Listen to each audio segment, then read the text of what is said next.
సంఘాన్ని ప్రేమించాడు, ఆయన నిన్ను ప్రేమించాడు. సంఘం అనగా నువ్వే, అది నేనే. ఆయన మనల్ని ప్రేమించాడు. ఎంతగా ఆయన మనల్ని ప్రేమించాడంటే సిలువలో తన్ను కొరకు తాను ఆయన చేతులు చాపినంత వరకు చాపి ఆయన ప్రేమను చూపించి మరణించాడండి. ఆ ప్రేమ శత్రువుల ఎదుట మౌనమై ఉన్నది. ఆ ప్రేమ అవమానాలు పొందింది. ఆ ప్రేమ ఉమ్మి వేయించబడింది. ఆ ప్రేమ కొరడాలతో కొట్టబడింది.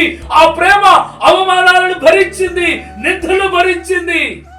అండి, ఆ ప్రేమ భరించింది కాబట్టి ఆ ప్రేమ నీ కొరకు ప్రాణం పెట్టింది.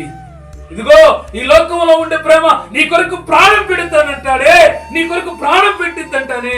ఈ రోజులు ప్రేమలు ఎలా ఉన్నాయంటే మధ్యలోని ప్రాణాలు తీసే రకాలుగా ప్రేమలుగా మారిపోయాయి.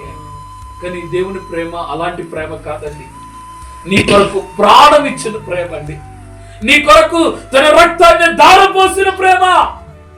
నీ కొరకు తన చివరి రక్తపు బొట్టు వరకు దారపోసిన ప్రేమ.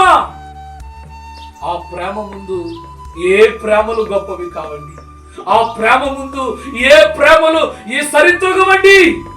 ఆయన ప్రేమ ఎలాంటి ప్రేమ అంటే దేవుని యొక్క వాక్యం అంటుంది, ఇదిగో శాశ్వతమైన ప్రేమతో నేను నిన్ను ప్రేమిస్తున్నాను.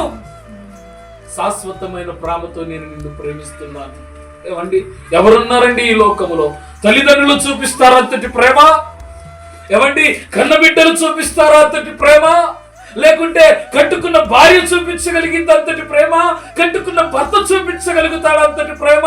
నీ కొరకు ప్రాణం పెట్టేంత ప్రేమ ఈ లోకంలో ఏ బంధుత్వానికి లేదు, ఏ బాంధవ్యానికి లేదు, ఎవరికి లేదు. కానీ నా యేసుకుంది. మనము